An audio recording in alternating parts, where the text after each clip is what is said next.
हम लोगों ने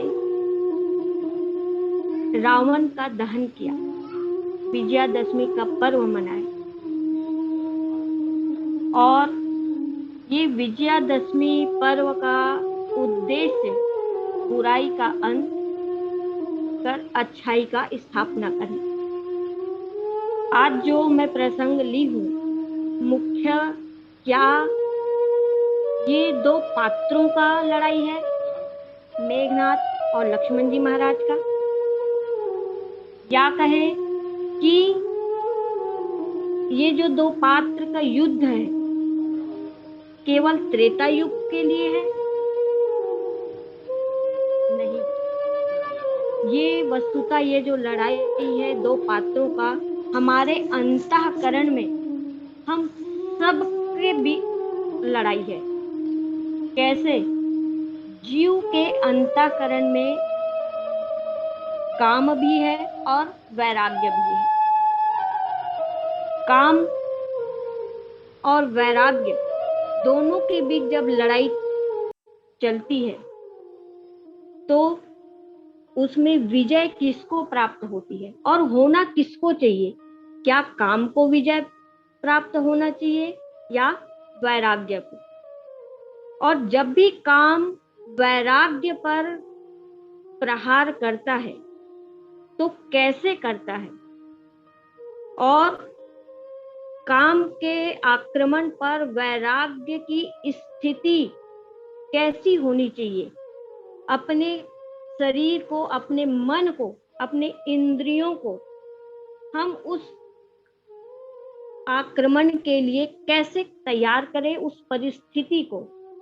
बस इसी भाव के साथ मैं अपनी इन दोहा के माध्यम से रखने जा रही हूँ। त्रुटियां संभावित है, क्षमा याचना करते हुए आइए सीधा जुड़ जाते हैं कथा प्रसंग की ओर।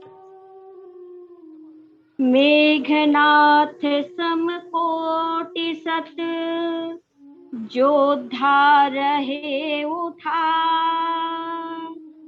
जगत आधार शेष किमी उठे चले खिसिया। मुख्यतः यहाँ पर मेघनाथ के समान 100 करोड़ योद्धा, एक अकेले मेघनाथ नहीं, मेघनाथ जैसे 100 करोड़ योद्धा लक्ष्मण जी महाराज को जब शक्तिवान लगा है, धरती पर पड़े हुए हैं, तो मेघनाथ के समान 100 करोड़ योद्धा उन्हें उठाने का प्रयास कर रहे हैं। अब बताइए, यही काम का आक्रमण वैराग्य के ऊपर है, तो क्या वैराग्य इतना आसक्त हो चुका है कि वो काम से आहत हो जाए? और जब आहत हो गया तो फिर वैराग्य क्या, औचित्य ही क्या है? और जैसे लक्ष्मण जी महाराज जैसे वैराग्य मेघनाथ जैसे कामी के हाथों परास्त हो गया, तो फिर सामान्य जीव की हालत क्या हो सकती है?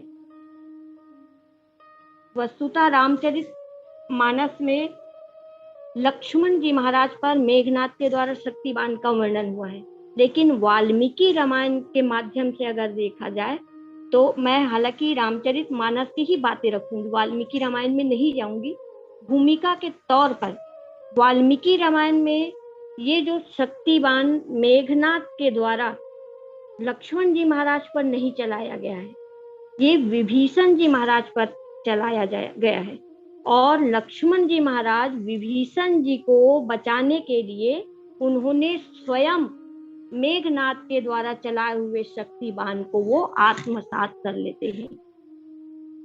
मेघनाद के द्वारा किया जाने वाला या उस दिन का युद्ध मुख्य रूप से लक्ष्मण जी महाराज पर आहत नहीं करना था, आक्रमण नहीं करना था, मुख्यतः विभीषण जी महाराज पर आक्रमण करना था। लेकिन लक्ष्मण जी महाराज दो भूमिका यहाँ पे हम सबके सामने परिलक्षित करते हैं, एक सैद्धांतिक पक्ष और दूसरा आध्यात्मिक पक्ष। सैद्धांतिक पक्ष में देखा जाए तो विभीषण जी जब मेघनाद कौन है, बोले काम का प्रतीक है। आध्यात्मिक दृष्टि से देखे तो मेघनाद काम का प्रतीक है और लक्ष्मण जी महाराज मूर्तिमान वैराग्य है। तो काम का कटाक्ष अगर कोई कर सकने की शक्ति है तो वो वैराग्य को है। तो इसलिए मेघनाद के बाण को आत्मसात करने के लिए लक्ष्मण जी महाराज सामने प्रस्तुत हुए। सैद्धांतिक पक्ष अगर देखा जाए तो यहाँ पर दो योद्धा हमारे सामने हैं, एक रावण के साइड का योद्धा मेघनाद और दूसरा भगवान राम के पक्ष का योद्धा लक्ष्मण जी महाराज।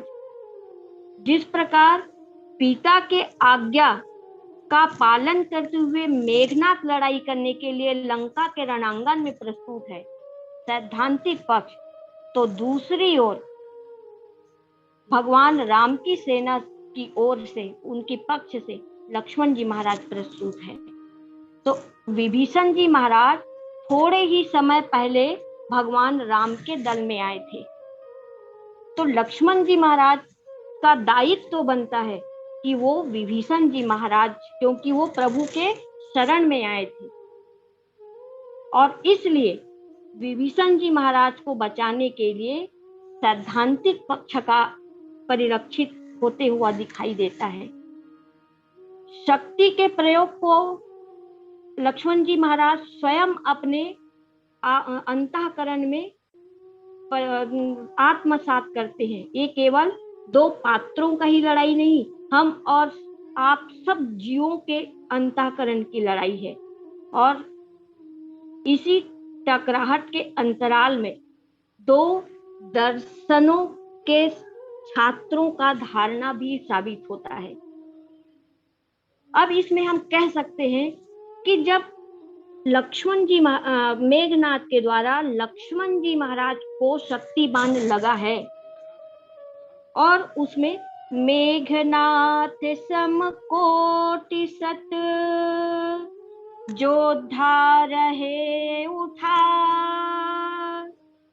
मेघनाथ जैसे 100 करोड़ योद्धा लक्ष्मण जी महाराज को उठा रहे हैं, लेकिन उठ नहीं पा रहे हैं।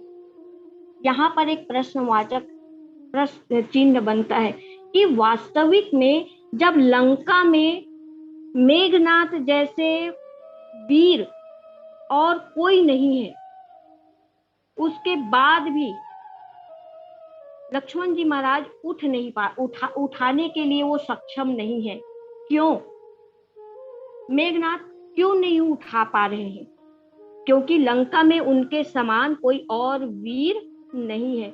दूसरा, लक्ष्मण के शरीर में 100 करोड़ योद्धा यानी 200 करोड़ 10 अरब हाथ उनको उठाने में लगे हैं।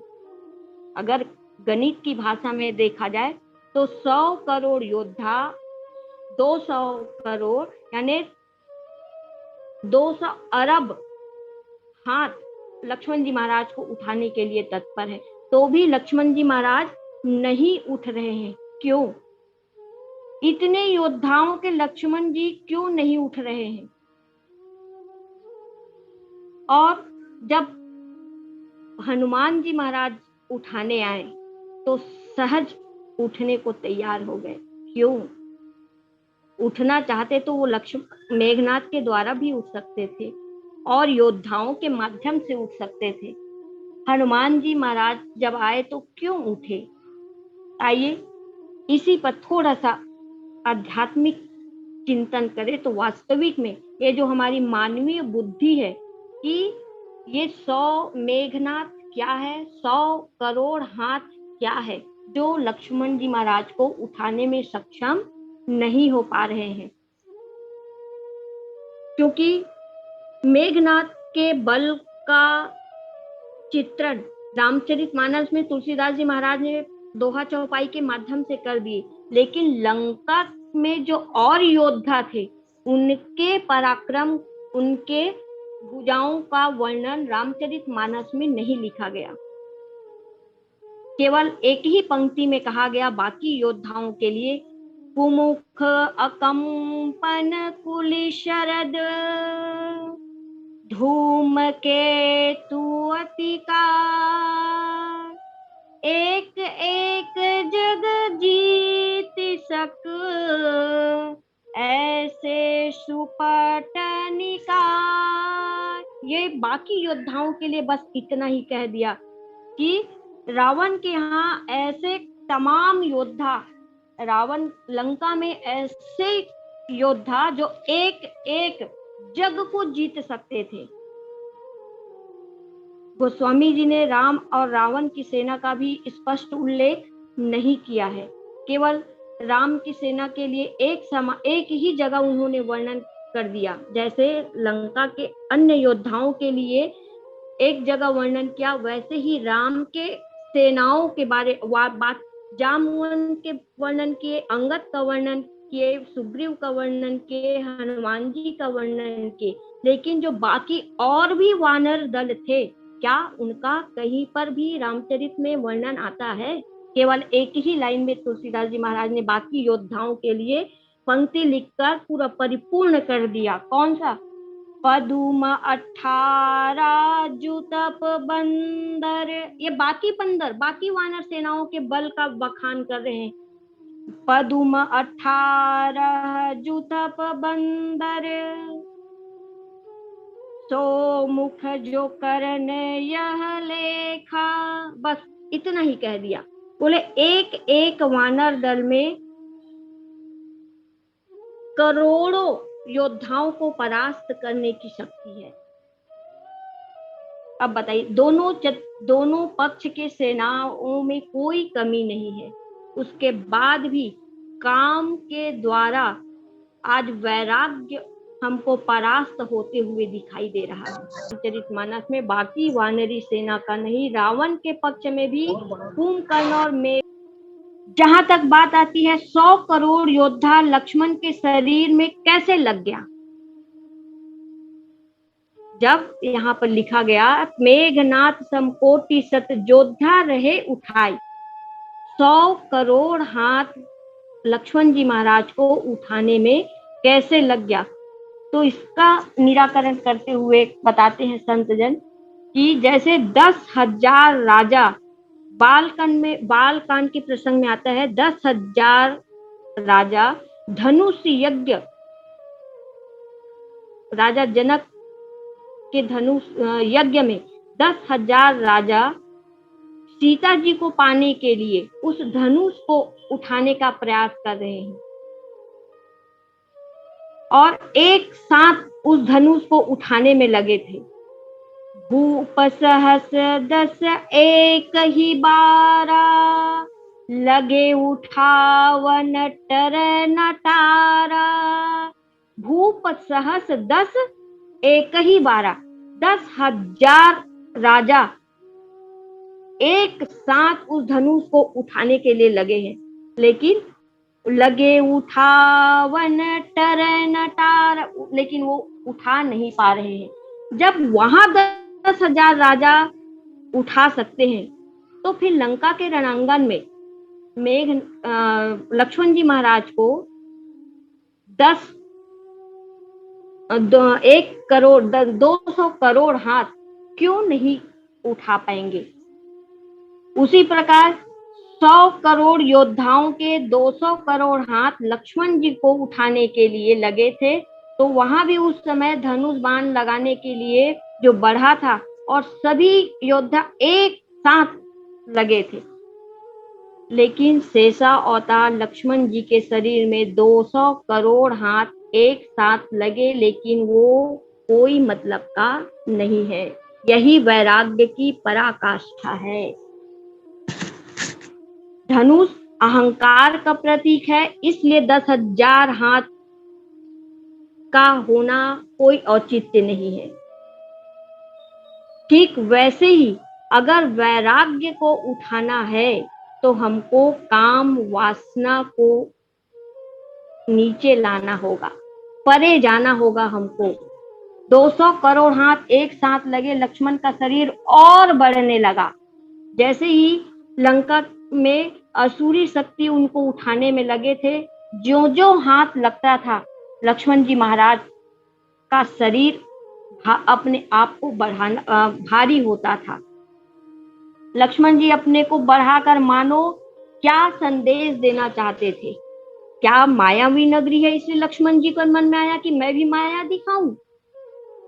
ये भी आ सकता था कि वो जहां पर है वो माया की नगरी है, तो सामने वाला जब माया कर रहा है तो मैं क्यों पीछे रहूं? ना ना, लक्ष्मण जी महाराज, मैं पहले ही बोली थी, यहाँ दो पात्रों का लड़ाई नहीं है। ये अंतःकरण में छिपे वासना और काम, वासना और वैराग्य की लड़ाई है, जिसमें दो पक्षों की लड़ाई है। एक सैद्धांतिक पक्ष का परिलक्षित होता है और दूसरा आध्यात्मिक पक्ष। लक्ष्मण जी अपने आप को बढ़ाने का उद्देश्य क्या है, वो बताना क्या चाह रहे हैं असुर शक्तियों को? लक्ष्मण जी मानो संदेश देना चाहते हैं सभी योद्धाओं को कि जितने चाहो लग लो, उठा पाना तो तुम्हारे वश की बात नहीं है। क्यों? लक्ष्मण जी चाहते तो सारे योद्धा अपनी अपनी शक्ति का परीक्षा ले लो। लक्ष्मण जी सामने वाले को परीक्षा देने का अवसर दे रहे हैं, या मानो ये बताना चाह रहे हैं कि अभी तो मैं केवल छोटा भाई आक्रमण करने के लिए प्रस्तुत हुआ हूं, अभी तो मेरा बड़ा भाई अभी और मेरी पूरा वानरी दल अभी बचा है, मैं तो एक छोटा सा जीव हूं।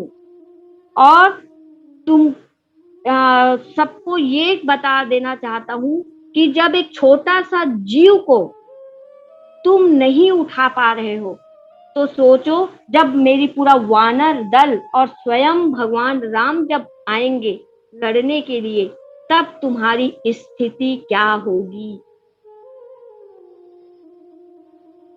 सारे योद्धा अपनी अपनी शक्ति का परीक्षा में लग गए उसको उठाने में, लेकिन लक्ष्मण जी ने सभी योद्धाओं का अरमान में पानी फेर दिया, शरीर को और बढ़ाते गया। मानो लक्ष्मण जी के शरीर में 100 करोड़ योद्धा एक एक साथ लगकर उन्हें उठाने में सफल नहीं हो पाए, मात्र वे अपनी शक्ति की ही परीक्षा ले सके और अंततः लक्ष्मण जी को उठाने में असफल हुए। जो सारे संसार को, सारे ब्रह्मांड को, सारे पृथ्वी को जो अपने एक फण में तिल के समान या धूल के समान उठाए हो, सोचो उसको क्या असुरी शक्ति या काम, वासना, ईर्ष्या, मत ये उठा पाने में सक्षम होगा? जो सारे जगत के आधार हो, उस आधार को कोई उठा पा सकता है क्या? लक्ष्मण को 100 करोड़ क्या पूरा जगत के असुरी शक्ति आ जाए तो भी उठाने में वो सफलता नहीं प्राप्त कर पाएंगे। यहाँ पर लक्ष्मण अद्भुत शक्ति या लीला का प्रदर्शन कर राक्षसों का मान मर्दन किया है, असुरी शक्ति को एक संकेत देना चाहता है। और इसीलिए मेघनाद के द्वारा वो स्वयं अपने आप को उस परिस्थिति में लाने को विवश हुए कि मैं अगर ऐसा लीला करूंगा तो शायद असुरी शक्ति को हमारे दल की शक्तियों का भान हो सके, ये उसका सैद्धांतिक पक्ष। और इसी समय गोस्वामी तुलसीदास जी महाराज जब योद्धा उठाने में असफल रहे, सभी राक्षस जब असफल रहे, तो उनके लिए भी पंक्ति लिख दिए। सुनु गिरजा क्रोधा नल जासु, जा रही भुवन चारि दस आसु, सक संग्राम जीति को ताही, से वही सूर्य नर अग जग जाही। क्यों नहीं उठा पा रहे हैं? और इसका सुंदर सा उत्तर एक लाइन में हमारे गुरुदेव बता दिए। क्या? यह कौतुकल जा नहीं सोई, जा पर कृपा राम के होई। उनको एक लाइन में उत्तर दे दिया, आप कितना भी प्रयास कर लो लेकिन मुझे उठाने में असफल रहोगे। क्यों? जा पर कृपा राम के होई। जब तक राम जी की कृपा तुम पर नहीं होगा, तब तक मुझे उठाने में सफल नहीं होगे और ना मैं उठूंगा। और इसीलिए फिर गीतावली रामायण में इसी प्रसंग पर लिखते हैं तुलसीदास जी ने, सो ब्रह्मा दत्त प्रचंड शक्ति, अनंत उर लागी सही, पर्यो बीर बिकल उठावा, दस मुख अतुल बलशाली, ब्रह्मांड भुवन बीराज जाके, एक सिर जिमि रज कनी, तेहि चह उठावन मूढ़ रावण, जान नहीं त्रिभुवन धनी। रावण जैसे वीर योद्धा भी लक्ष्मण जी महाराज को उठा नहीं पाए। इसी समय जब हनुमान जी महाराज को पता चला और जब वो उठाने आए, तो लक्ष्मण जी महाराज की प्रतिक्रिया क्या हुई? अभी तो असुरी शक्ति के हाथ जैसे आ रहे थे, 200 अरब हाथ वैसे वैसे अपने शरीर को उठा रहे थे। लेकिन जैसे ही हनुमान जी महाराज आए, लक्ष्मण जी महाराज को पता चला कि अब मुझे उठाने के लिए हनुमान जी आए हैं, तब उनकी प्रतिक्रिया क्या हुई? बोले, जैसे धनुष को उठाने की बारी राम जी की आई, तो जानकी जी ने किसका आह्वान किया? अपनी माँ पृथ्वी। इतना हल्का कर दो कि मेरे राम उसको सहज तोड़ सके। वैसे ही आज जगत के आधार लक्ष्मण जी महाराज अपने आप को इतना हल्का कर लिए, मानो एक तिनके के भांति हनुमान जी महाराज के हाथों लक्ष्मण जी महाराज का शरीर उठ गया। और वैसे भी हनुमान जी महाराज वैराग्य की मूर्तिमान प्रतीक है और लक्ष्मण जी महाराज भी मूर्तिमान। तो यहाँ पर आध्यात्मिक दृष्टि से अगर कहीं देखें तो दोनों सम प्रजाति वाले हैं। दूसरा, शिव जी, शेष जी, लक्ष्मण जी महाराज जो जगत के आधार है, साक्षात शिव रुद्र के अवतार भी। अगर आध्यात्मिक दृष्टि से देखें इसको, तो हनुमान जी कौन है? तो बोले वो शंकर के ही रुद्र अवतार है। और लक्ष्मण जी कौन है? बोले भगवान शंकर के आभूषण है। यहाँ पर देखिए दोनों की जो समानता है, एक शेष अवतार जो शंकर जी के आभूषण का प्रतीक है, और दूसरा हनुमान जी महाराज वही शंकर जी के रुद्र का अवतार है। और इस नाते अगर दोनों की कहीं मिलाप करें तो लक्ष्मण जी महाराज को स्वयं अपने आप को छोटा करना ही होगा, क्योंकि स्वयं आभूषण है वो। और आभूषण किसके गले में सज रहा है? बोले शंकर जी के गले में। तो हनुमान जी जब आए तो लक्ष्मण जी महाराज समझ गए कि अब मुझे अपने शरीर को छोटा करना होगा, क्योंकि मेरे स्वामी आए हैं मुझे लेने के लिए। मानवीय दृष्टि से लग रहा है कि हम हनुमान जी वहां पर सेवक के रूप में आए हैं, लेकिन जब आध्यात्मिक दृष्टि से इसको देखे तो लगता है कि ना, लक्ष्मण जी महाराज शेषा अवतार, आभूषण अपने आप को मानने वाला आज हनुमान जी को अपना इष्ट गुरु मान रहा हो, और यही उनका आध्यात्मिक पक्ष। और इसीलिए मेघनाथ जैसे कामी पुरुष के हाथों हमको क्षण भर में लगता है कि ये वैराग्य मूर्ति परास्त हो चुका है, लेकिन वस्तुतः ये परास्त नहीं हुए हैं। ये तो एक केवल दार्शनिक पक्ष हम सबके सामने रखने का प्रयास करते हैं। अच्छा, मेघनाथ और जब लक्ष्मण जी महाराज का युद्ध प्रारंभ हुआ तो मेघनाथ के युद्ध की जो विशेषता है उसमें दो विलक्षण शक्ति थी मेघनाथ में। एक युद्ध की पहली विलक्षणता थी, विशेषता थी कि जिस रथ पर बैठकर मेघनाथ आया था वह अदृश्य होने वाला था। वो आक्रमण करता लेकिन अदृश्य आक्रमण करता। और इसका आध्यात्मिक पक्ष देखे तब हमारे मन में काम जब आक्रमण करता है तो अदृश्य होकर ही तो करता है। तब उस अदृश्य काम को कटाक्ष कौन करेगा? हमारे अंदर विराजमान वैराग्य ही तो करेगा। और इसीलिए दूसरी विलक्षण विशेषता है कि एक और जहां वह लड़ाई करता उसका रथ अदृश्य हो जाता।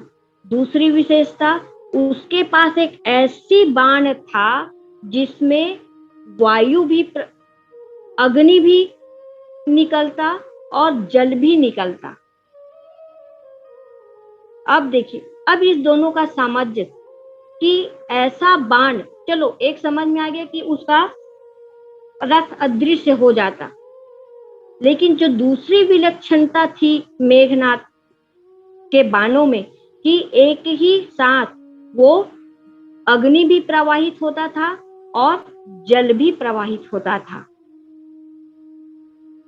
प्रत्याक्रमण से पूरी तरह वो सुरक्षित था।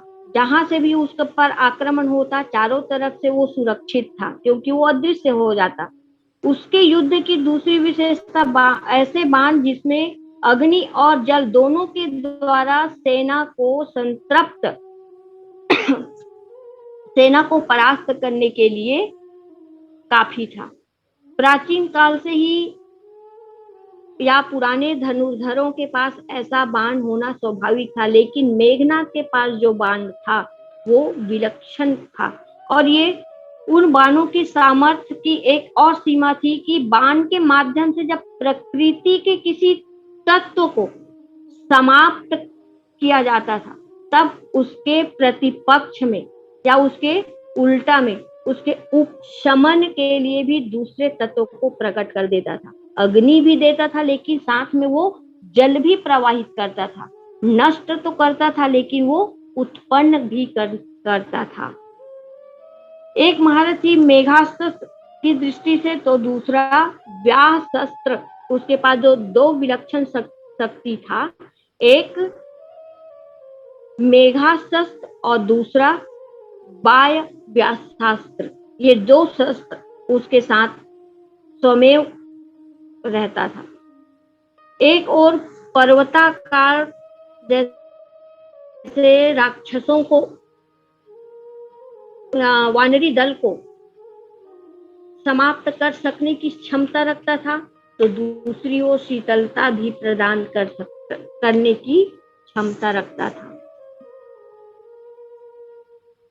वज्रासन के प्रहार से उसे विनष्ट कर दिया जाता था।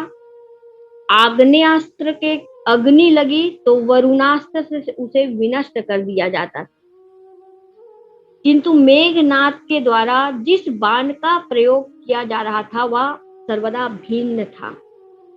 उसके द्वारा प्रयुक्त किए जाने वाला बाण अग्नि और जल दोनों के साथ व्यक्त करने की सामर्थ्य तो थी ही, साथ में व्यक्तिकरण भी केवल आकाश से ना होकर के सब दिशाओं से आक्रमण करने के लिए सक्षम था वो।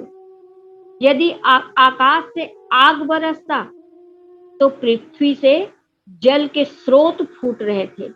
ऐसे विचित्र मायावी योद्धा के समक्ष जब वानर टिक नहीं पाया, और ये कोई आश्चर्यजनक वाली बात भी नहीं है, क्योंकि ऐसे महान योद्धा के सामने सामान्य वानर टिक ही नहीं पाते। मेघनाद के आत्मविश्वास के पीछे भी यही कारण विद्यमान था।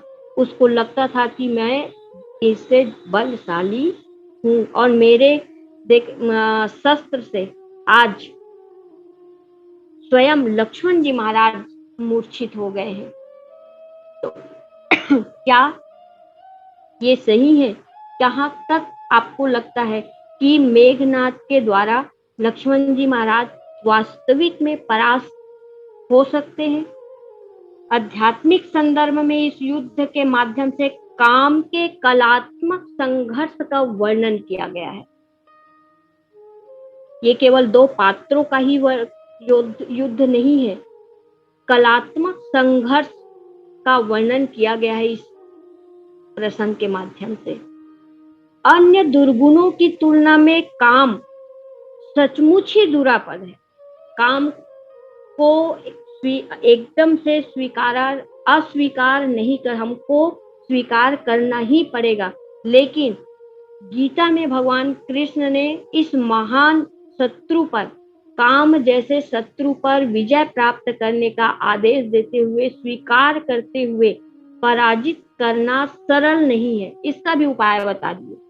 हम काम को स्वीकारें और इसको हृदयंगम उतना ही करें जितना हमारे काम का हो। और काम अगर अनावश्यक हम पर आक्रमण करे देश काल परिस्थिति में, तो हम उसको कैसे पराजय करें? गीता में श्री कृष्ण ने अर्जुन से कहा, एवं बुद्धो परम युद्धस्व संतात्मनात्मनानम जहि शत्रुवं महाभावो काम रूपम दुरासदम। अदृश्य होकर आक्रमण करने में काम की क्या होती है? बोले अनग्नता की ओर संकेत किया गया है। और एक बार कामदेव भगवान शंकर के ऊपर भी आक्रमण किया था और उसका परिणाम क्या हुआ आप सब जानते हैं। भले ही काम देवताओं के हित के लिए, सृष्टि की हित के लिए भगवान शंकर पर आक्रमण किए, लेकिन वो द्वितीय बार जब किए तब सफल हुए। प्रथम बार जब किए तो वो तो अति आक्रमण हुआ था।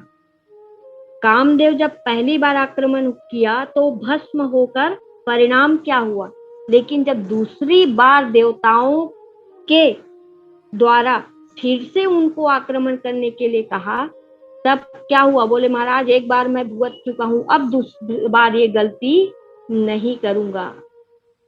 और फिर उन्होंने भक्ति का सहारा लेकर काम पर आक्रमण किया। आकृति और रूप पर ही आक्रमण कर पाना संभव प्रतीत होता है, किंतु काम अशरीरी होकर शरीर को व्यथित बनाता है। काम की ये पराकाष्ठा, काम जब भी आक्रमण करता है तो काम अशरीर अदृश्य होकर शरीर को व्यथित कर देने वाली होती है। और जहां अन्य दुर्गुण हमारे अंतःकरण में केवल काम बस नहीं है, और भी कई दुर्गुण है। दुर्गुणों का उदय होने पर व्यक्ति के अंतःकरण में किसी प्रकार का एक वृत्ति का भी अगर उदय होता है, काम, वासना, लोभ, मद, एक वृत्ति का, तो काम में परस्पर दो विरोधी वृत्तियों का उदय एक साथ देखा जाता है। काम आएगा तो लोभ भी आएगा, लोभ आएगा तो मद आएगा। तो जहां एक अगर वृत्ति का उत्पन्न हुआ तो वो एक के साथ साथ स्वयं दो को साथ में लाता है, दो विरोधी वृत्ति को। और ये दोनों विरोधी वृत्ति क्या है? राग और द्वेष।